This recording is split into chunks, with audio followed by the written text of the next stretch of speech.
কলকাতার বাস, ট্রাম, মেট্রোর ইতিকথা। কলকাতায় বাস না মেট্রো ইদানিং হট টপিক।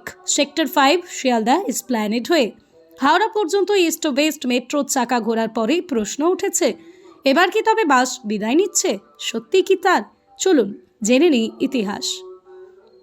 স্বাধীনতার পর রাষ্ট্রায়ত্ত পরিবহনের সিএসটিসি ইত্যাদি হাত ধরে বাস কলকাতার নিত্যদিনের সঙ্গী। মেট্রো 1984-তে ভারতবর্ষে প্রথম মেট্রো জন্ম কলকাতায়।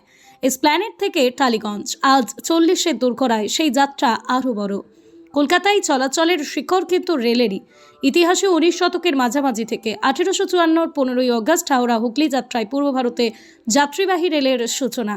কলকাতার উপকণ্ঠকে এক অদৃশ্য সেতুতে বেঁধে দিয়েছে এই লোকাল নেটওয়ার্কে। ট্রামের কথা না বললে অন্যায় হয়। 1873-এ ঘোড়া টানা ট্রাম, 1902-এ বিদ্যুৎ চালিত কলকাতার রাস্তাঘাট, বাজার, অফিস পাড়া সবকিছুর সঙ্গে ট্রাম জুড়ে ছিল। এবার আসি বর্তমান বিতর্কে। শিয়ালদা সেক্টর 5 এসপ্ল্যানেড হাওড়া ময়দান চালু হওয়ার পর থেকেই শোনা যাচ্ছে বাস বন্ধ হয়ে যাবে। বাস্তবটা কি? মেট্রো থামে নির্দিষ্ট স্টেশনে, মাঝখানের হাজারো গলি মোড় পাড়া সেগুলোই পৌঁছয় কে? বাস। তবে মহিষবাতান পুলিশ হাউজিং, ইকো পার্কের পার্শ্ববর্তী এলাকা মেট্রো স্টেশন থেকে ডোর স্টেপ পৌঁছে দেয় রুটেড বাস।